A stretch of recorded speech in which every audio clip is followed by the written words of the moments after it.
Bah alors, t'as peur? Brave bête. Yo, salut les babes. Bon, on se retrouve pour la présentation et l'essai de la S2000. Première présentation et test que je vais effectuer sur la chaîne. J'étais en train de la vendre et à part dans la semaine. C'est une S2000 phase 1.5 de 2004. Donc il y a trois phases. Il y a la phase 1, la phase 1.5, celle que j'ai, et la phase 2. Alors le châssis il a été modifié sur la phase 2. Mais bon, on a toujours un châssis en X. Un châssis en X, c'est vraiment un châssis exceptionnel, mais un châssis de malade, cette bagnole. Par rapport à la répartition des masses, pour en revenir au châssis, c'est je crois que c'est 49 à l'avant, 51 à l'arrière, ou l'inverse, peu importe, enfin bref, c'est 50-50. Donc une répartition des masses presque parfaite. On va aller regarder niveau moteur. Donc on ouvre ici, oui désolé, elle est dégueulasse, je n'ai pas le temps de la laver. Donc voilà le moteur, le célèbre moteur 2 litres VTEC, 240 chevaux.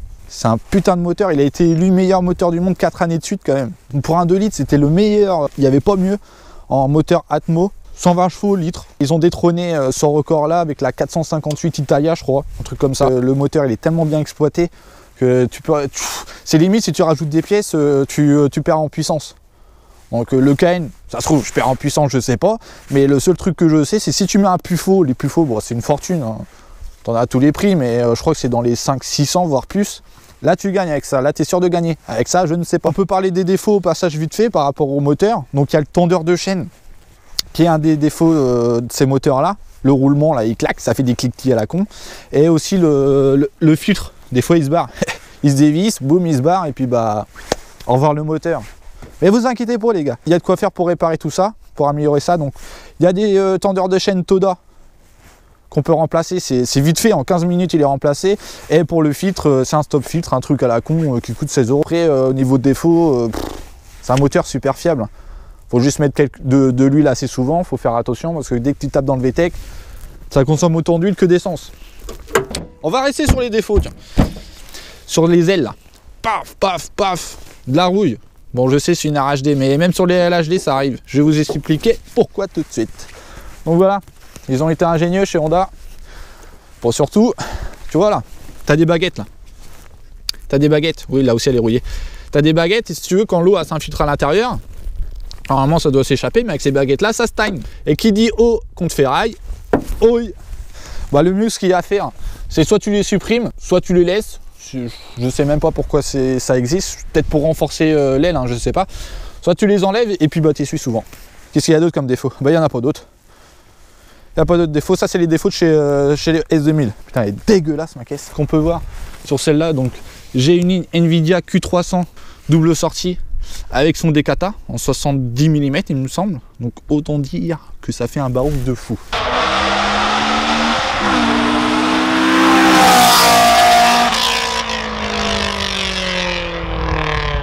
Niveau suspension, elle n'est pas d'origine, il y a des ressorts courts. Mais franchement super agréable. Sur mon autre véhicule j'ai des combinés fuletés, c'est un tape-cul, mais là je peux vous dire que c'est rigide sans trop l'être. Au niveau du coffre, bon on a un coffre de cabriolet, hein. Mais bon on a de quoi mettre quand même, avec un petit logement secret, boum, pour le cric tout ça. Et ici vous retrouverez la roue de secours. Niveau position de conduite, c'est un cockpit, hein, je vous le dis. Hein. Je vous explique pourquoi. Tu mets tes mains là et tu as toutes les commandes ici. Tu veux changer la musique, tu augmentes là, tu baisses là. Tes mains toujours sur le volant. Tu veux démarrer, ces petits boutons rouges là. Clim, ici, froid, chaud et les modes. Donc ce qui est génial dans un cabriolet, c'est qu'on a le chauffage en mode cabriolet. Dès qu'il y a le soleil, vous en branlez top down direct, chauffage à fond. Les gens ils vous regardent un peu bizarre, mais il faut se dire que c'est un cabriolet, c'est se dit pour. Donc ici, on a un petit truc pour ranger notre fortune. Là, c'est le bouton pour. Je vais vous montrer tout à l'heure. Warning, autoradio CD. Sur la phase 1, il n'y a pas de CD. Sur la phase 2, sur la phase 1.5 et 2, ils l'ont mis. On sait l'allume-cigare. Un vide-poche ici. Le coffre, regarde, tu l'ouvres ici. Faut le savoir. Et un autre vide-poche que certains le découvrent au bout d'un an quand même. On ouvre ici et ici. Et là, boum, le vide-poche se crée. Après, au niveau des rangements, hein, c'est comme vous avez vu, c'est 3 rangements. Après, c'est des filets à droite, à gauche. Donc il y en a un là, oui, il y en a un là, bref, un là, puis voilà. Donc à partir de la phase 1.5, au niveau de la sonorité, ils ont mis des tweeters.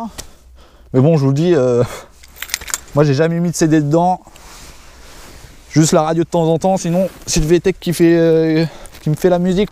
Donc voilà, au niveau extérieur, je trouve que le look il est plutôt réussi, ni trop tape à l'œil. Mais franchement, ça a une sacrée gueule, c'est une japonaise. Allez, je la trouve magnifique ce caisse. Magnifique. Non? Vous la trouvez comment les gars? Elle est bien ou quoi? Donc comme j'ai dit, on démarre ici. Donc vous entendez le cliquetis, non? Donc voilà, c'est ce bruit que ça fait un bruit de diesel un peu, mais c'est pas tout le temps. Donc ce qui est préférable, s'il n'est pas forcé, changez-le. Parce que ça peut abîmer la chaîne quand même. Donc voilà, on va faire ronronner un peu. N'ayez pas peur. Donc voilà, donc sur la ligne, on a un drone entre 3 et 4000 tours. Un drone, c'est quoi? C'est comme une trompette. Et un autre à 7000 tours. Enfin bref, alors. Et le VTEC s'enclenche à 6000. N'ayez pas peur.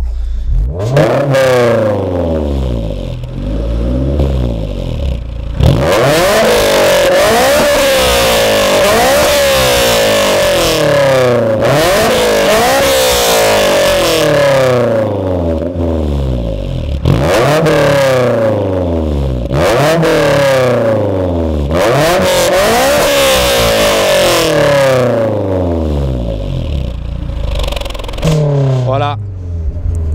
C'est jouissif quand même. Bon allez, maintenant on va faire le test. À la prochaine les filles. Les grosses vaches. Ciao Pinto. Voilà. Hop, démarrage. Wouh, on va y aller mollo. Parce qu'évidemment j'étais dans la terre. Mes pneus qui sont du semi-slick. Mais là c'est plus slick qu'autre chose. Et en plus avec la bouche je vous raconte pas. Je suis parti en première, j'ai glissé. Donc on va y aller mollo. Donc franchement au niveau conduite, la première fois que je suis monté dedans, je me suis dit waouh, c'est quelque chose, je pense, spécifique dans ce genre de bagnole. Tu vas dans les Lotus, les Caterham ou les petites bagnoles comme ça, sportives, je pense que c'est la même sensation. On est vraiment boum, tassé, bloqué. Les jambes ils sont limite allongées, j'ai dit limite, attention. Prendre à gauche route de campagne parce que c'est pas une bagnole de ligne droite. Son terrain favori, c'est route de montagne, route de campagne. Et en Normandie, on est gâté à ce niveau-là.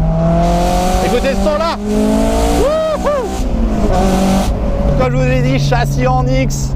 Avec là, j'ai des pneus en 17 pouces, en 200, je suis combien? Je crois 235 à l'avant et 255 à l'arrière. Autant vous dire qu'à l'arrière, c'est des pneus bien larges.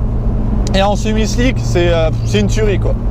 Donc voilà, on va faire un petit enchaînement de virages pour vous montrer. Donc voilà, là je suis pas dans le VTEC parce qu'on va faire gaffe. Donc voilà, on peut y aller, elle décroche pas, je suis à 75. Et là, boum, on relance, 6000 tours VTEC. Ah ouais, niveau freinage, c'est quelque chose. Niveau freinage, j'ai mis des disques DBA à l'avant ventilés avec des plaquettes d'origine. À l'arrière, j'ai laissé les disques d'origine avec par contre des plaquettes DS 2500. En bas régime, je crois ce qui se dit, elle est à 140 chevaux en bas régime. Donc ça n'a aucun couple, je crois que c'est 120 Nm. Donc regardez, là, attends, regarde, je vais me mettre en 3. Non, en 4 là. Voilà, je suis à 3500 tours. J'appuie, il se passe rien. Quand on veut de la relance, ce qu'il y a de mieux à faire, on va faire gaffe parce qu'il y a une intersection à la con là. Relance, ce qu'il y a de mieux à faire, c'est pas de péter un rapport, mais t'en pètes deux. T'en pètes deux, là t'arrives dans le VTEC, t'appuies dedans et là, ça pousse. Et là ça t'arrache le slip mon pote. Regardez, bah attends, regarde. Là je suis en 4, 3000 tours, hop, je pète la 2, t'es en VTEC, et voilà, et là tu relances. C'est une conduite particulière ce caisse là, ça s'apprend. Et moi je la connais, je suis pas... Je l'exploite pas à fond encore à 100%. Elle a un petit côté démoniaque, hein. Faut faire un peu partir d'un coup, c'est pas non plus une Viper, hein. Mais beaucoup se plantent avec dans les débuts parce qu'ils apprennent pas à la prendre en main. Ils font direct tout de suite les kikous, ils tapent dans le VTEC en plein virage et je te raconte pas, poup, allez hop, au revoir, épave. Et là, t'en as deux qui sont contents. voyez, là c'est mouillé, donc je vais taper juste un tout petit peu dedans pour vous montrer à quel point c'est traître. Hop, voilà. À part direct. On va faire un petit départ ici. Bon, c'est un peu mouillé, mais c'est pas grave. On va essayer d'aller faire un petit 0 à 100. Je crois que c'est en 6 secondes et quelques. Ah bref, vous avez calculé vous-même ou peu importe. Là, ça glisse. Deuxième. Et voilà, j'étais à 100. Je m'en lasse vraiment pas. Et quand il y a du soleil, hey, tu vas être peinard. Bon, tu passes un peu pour un branleur, mais de toute façon, on est en France. Hein. Les gens sont autophobes, que ça soit au niveau de la loi et au niveau des Français. Ils sont autophobes, donc quoi que tu fasses, quand tu as une caisse comme ça, tu seras critiqué. Donc, au niveau du moteur, pareil, donc ce que je n'ai pas dit. Donc celui-là, c'est un 2 litres. Donc 240 chevaux au Japon, 250 chevaux. Ils ont sorti, donc pour le marché américain, et donc au Japon quand même aussi, le moteur F22C. Donc celui-là, c'est le F20C. Tu as le F20C AP1, que ça soit phase 1, phase 1.5, phase 2, c'est une AP1. Et ils ont sorti donc pour le marché américain et japonais, pour qu'il y ait un peu plus de couple, le 2 litres 2. Donc lui, le 2 litres 2, il monte dans les 8500 tours, ou 8000 tours, je ne sais plus, mais il va pas à 9000 tours. Et je crois qu'il fait aussi 240 chevaux, mais il a plus de couple. Donc évidemment, sur chaque moteur, c'est une boîte 6. Oui, bon, je sais, mon pommeau, il est à l'envers. Quand on a démonté l'embrayage, on l'a démonté 3 fois. On n'a jamais réussi à le refoutre droit, je ne sais pas pourquoi. Enfin bref, c'est pas grave. Voilà, c'est vraiment agréable. Là, il fait assez froid dehors, mais je suis en chauffage mode cabriolet. Donc ça t'envoie de l'air chaud ici. Ça te chauffe le cul. T'as l'impression que c'est les sièges qui chauffent. Ça se trouve, c'est les sièges qui chauffent. Non, non, c'est pas les sièges. Vas-y, bah, passe tranquille. Nickel. Et t'as les pieds qui chauffent. T'as juste la tête qui a un petit courant d'air. Mais bon, c'est agréable quand même. C'est vraiment jouissif, quoi. T'es peinard avant le VTEC. Et puis là, le VTEC, il s'enclenche. Et comme t'as l'impression, comme un petit turbo qui s'enclenche. Mais c'est les arbacam, en fait, qui sont retaillés différemment, qui prennent le relais. Donc ça te met 100 chevaux en plus. Et boum, t'as une petite poussée que tu sens. Et là, ça t'envoie la sauce, mais jusqu'à 9000 tours. T'imagines, quoi. C'est... J'ai eu ça avant la moto.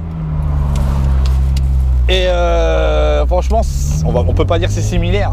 Mais je pense qu'en voiture, c'est ce qui se rapproche le plus. C'est le bruit, la sensation d'être à 9000 tours avec le bruit. Mais bon, ce que j'ai aussi sur la voiture, donc c'est un carter cloisonné. C'est par rapport à l'huile, c'est pour éviter le désosage. Parce que si tu pars en drift... Oh le délire. Oh putain. T'as toute l'huile, elle va partir d'un côté, même en virage, hein, t'as toute l'huile, elle va passer d'un côté. Et là, ce qui aspire, le renifleur, je crois, je ne sais plus, ce qui aspire l'huile, ça aspire dans le vide. Et là, le moteur donc n'a plus d'alimentation en huile, et boum, il est abîmé, il claque. Mais c'est pareil pour plusieurs voitures, hein, c'est pas forcément un défaut de ce type de voiture-là. Il y a même des motos qui font un carter cloisonné pour éviter le désosage. C'est une chose à faire aussi si tu possèdes une S2000 ou si tu veux en acheter une. Souvent vérifier le niveau d'huile. Certains se font avoir, ceux qui n'ont pas l'habitude. Moi, je vérifie quand même tous les 2 pleins. Et souvent, j'en remets. Hein. Ah oui, plus tu vas dans le VTEC, plus tu consommes de l'huile. Donc voilà, je vais vous laisser là, les gars. Donc j'espère que ce petit essai vous a plu. Il y en aura d'autres, je pense. Donc je suis pas professionnel, hein, je suis pas un journaliste d'essai voiture.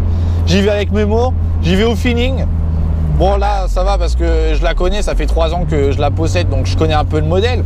Franchement, j'espère que ça vous a donné envie d'en posséder une. Je vous l'ai bien fait découvrir. J'espère que ça a été complet. Si vous avez des questions, n'hésitez pas à les mettre en commentaire, j'y répondrai. Je vais vous mettre en lien le Facebook S2000 Passion et le forum S2000 Passion. Je vais vous laisser là. Ciao.